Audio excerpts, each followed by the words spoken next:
Lá, gravando. Bom, pessoal, então, mais uma vez, sejam bem-vindos a mais uma aula da disciplina de Matemática Discreta, do curso de Ciência da Computação da Universidade Estadual Vale do Acaraú. Peço a todos que, por gentileza, registrem a presença no chat, né? Basta escrever lá presente e tal, aí dá bonitinho, certo? Entendido? Bom, como eu havia comentado com vocês, hoje nós vamos ter dupla atividade, né? A gente já teve os dois quizzes, vocês já responderam. O quiz sobre soluções em forma fechada, que era o assunto da quinta-feira passada, mas por conta do feriado de Corpus Christi nós não tivemos aula. E o assunto de hoje, que são definições recursivas, certo? No nosso segundo tempo, eu vou abordar os dois assuntos. O assunto da aula passada, soluções em forma fechada, ele é muito mais denso do que as definições recursivas, certo? Eu preparei aqui vários exemplos para vocês, peguei questões do nosso livro-texto, respondi e vou comentar essas respostas e como foi que eu cheguei até elas, certo? Entendido? Boa parte das perguntas, dessas questões eu tirei do nosso próprio livro-texto. Depois a gente fala mais sobre isso aí, tá certo? Vamos aqui ao nosso quiz, aos comentários dos dois quizzes, e lembrando a todos que nós já passamos da metade da disciplina, né? Semana que vem tem mais uma lista para vocês entregarem, vocês vão receber a quarta lista. Essa semana eu tinha me programado para finalizar a análise da segunda lista, mas infelizmente não deu tempo, mas eu acredito que até segunda-feira eu consiga fazer isso, né? Eu já coloco mais uma atualização de notas para vocês. E na semana que vem eu já posso dar mais um preview de como é que está a situação de notas de vocês, tá bom? Então vamos aqui para os nossos comentários do primeiro quiz, beleza? Então prestem atenção aí, certo? Gente, na primeira questão, que foi a maioria das pessoas que acertou, dizia o seguinte: no desenvolvimento de uma solução em forma fechada, inicialmente nós fazemos, primeiro, criamos uma relação de recorrência, né? Segundo, propomos uma fórmula a partir de uma relação de recorrência dada, ou terceiro, testamos vários valores em uma dada fórmula. Bom, a resposta correta, de acordo com o que foi colocado no vídeo de pré-aula, é a segunda, propomos uma fórmula a partir de uma relação de recorrência dada. Então, vejam bem, no vídeo de pré-aula foi exibido para vocês, foi mostrado para vocês, que as relações de recorrência, elas são soluções bastante elegantes, né? Porém, elas, computacionalmente falando, são muito dispendiosas, porque você precisa fazer muitos cálculos.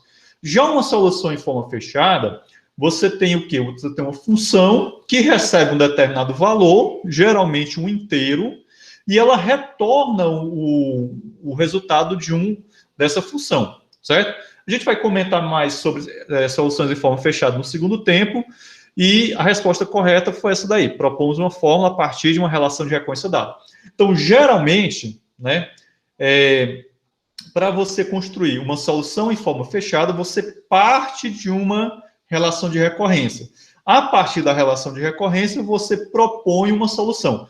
Lembrando o seguinte, quando você faz alguns testes com a sua solução em forma fechada, e esses testes batem com o resultado que você obteria através da relação de recorrência, isso não significa que aquela solução é a solução correta, né? Só quem vai dizer que realmente aquela solução é correta ou não é quando você submete a um procedimento de prova, que no caso é a prova por indução, que é um outro assunto que nós vamos tratar no segundo tempo, vamos tratar superficialmente, mas na semana que vem nós vamos ter uma aula específica sobre indução matemática, que é uma ferramenta muito poderosa e que você não pode sair de uma disciplina como essa, de matemática discreta, sem ter um mínimo domínio de como é que você utiliza a indução matemática, tá certo?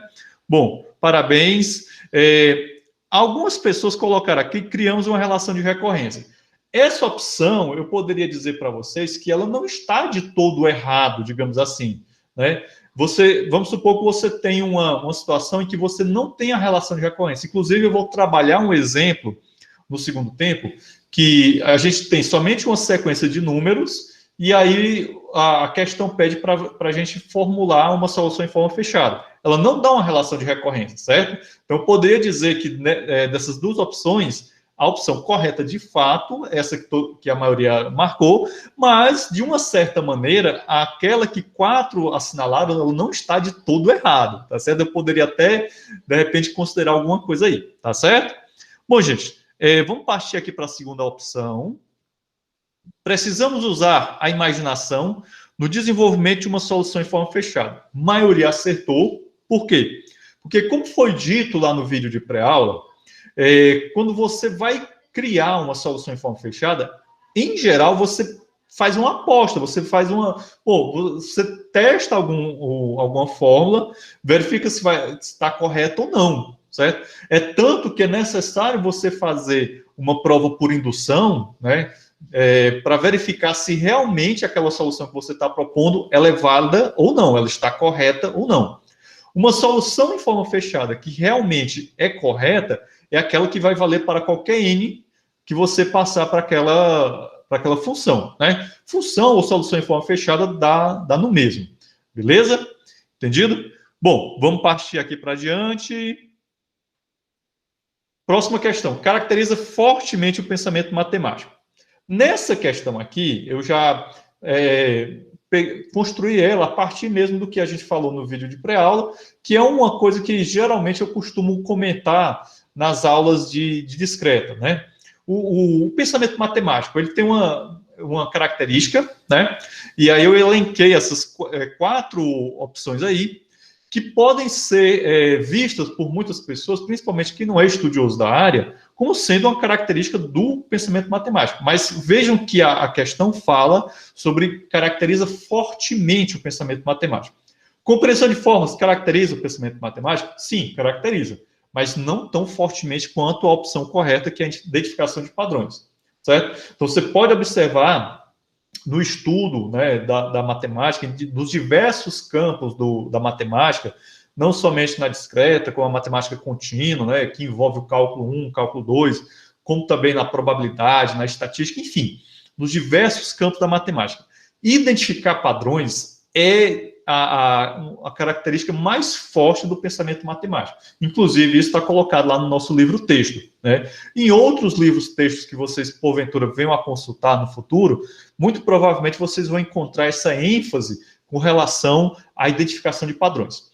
Contagem de objetos em conjunto. A contagem de objetos foi uma das primeiras, digamos assim, formas de matemática, né? Então, há quem diga, né, segundo os estudiosos da história da matemática, a gente começou a matematizar as coisas a partir do momento que a gente começou a contar, né?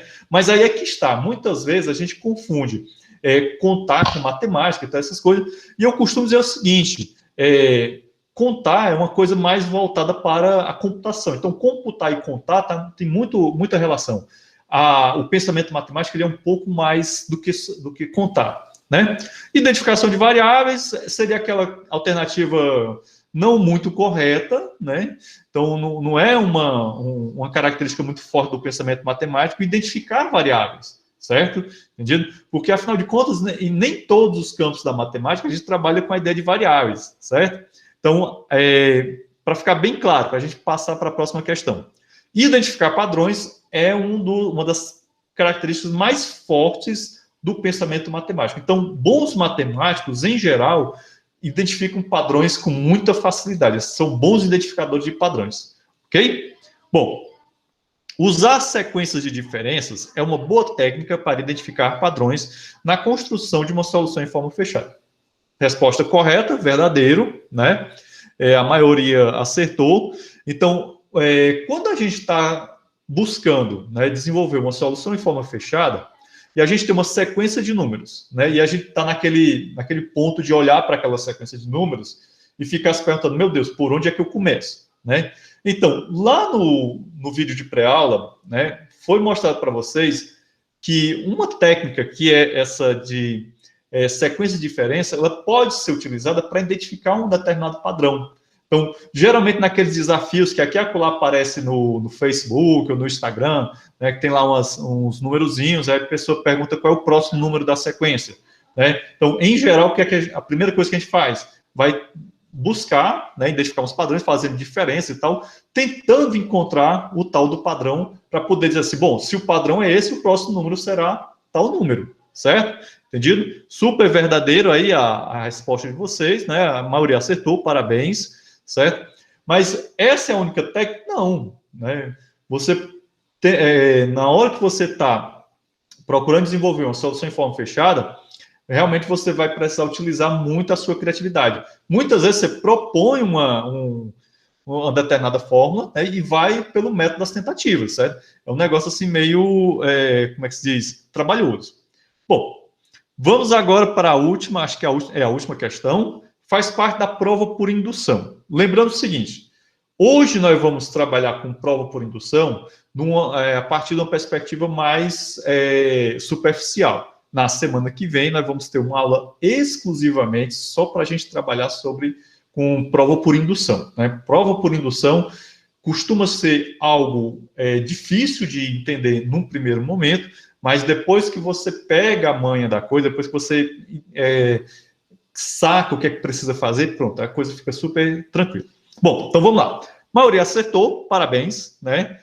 Variável independente tem nada a ver com prova por indução, mas caso base, passo indutivo e pós-indutivo são os três componentes que constituem uma prova por indução, certo? Então, toda e qualquer prova por indução, você vai precisar de um caso base, você vai precisar de uma hipótese indutiva, que seria o segundo componente que você precisa desenvolver, e, por fim, você constrói o passo indutivo. Segundo tempo, a gente vai detalhar isso melhor para vocês, tá certo? Mas eu vi aqui que boa parte de vocês acertaram todas as questões. Eu acho que foi um quiz com muitas respostas corretas, né? Vocês têm se dado muito bem nos quiz, parabéns. E agora a gente vai passar para o nosso próximo quiz. João, eu vou dar uma olhada aqui nessas coisas que vocês colocaram aí no chat, né? Não se preocupem não que prejudicados vocês não ficarão, tá bom? Então vamos passar aqui para o nosso próximo quiz. Um instantinho, cadê? Definições recursivas. Vocês perceberam que esse quiz de definições recursivas, ele era mais curtinho, né? Ele só tinha 4 perguntas. Vamos lá. Oxe, gente, cadê? Aí tá aqui. Deu bom aqui. Vamos lá, meus amigos. Mais uma apresentação.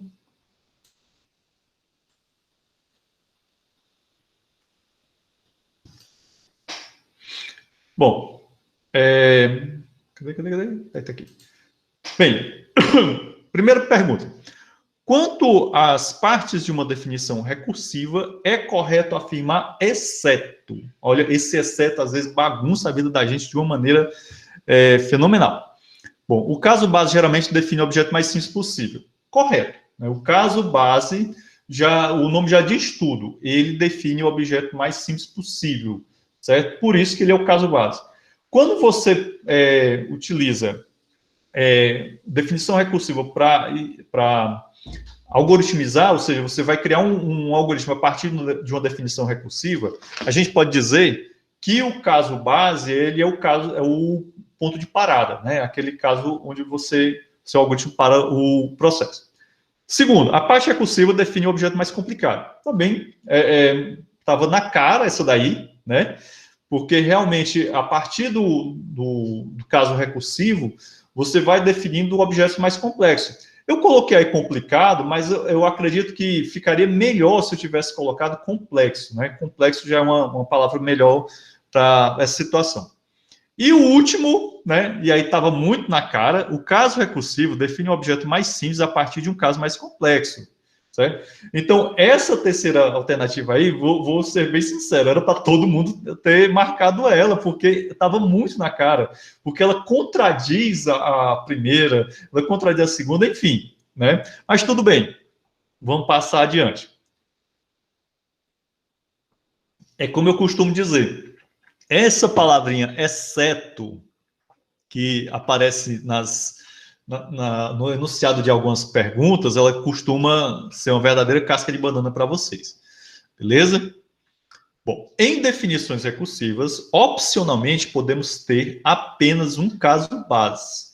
Gente, opcionalmente nós podemos ter apenas um caso base. Perfeito, é correto. Deixa eu explicar o porquê dessa afirmação estar verdadeira.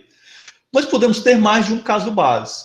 Eu não me lembro se no vídeo de pré-aula eu apresentei para vocês algum exemplo com mais de um caso base.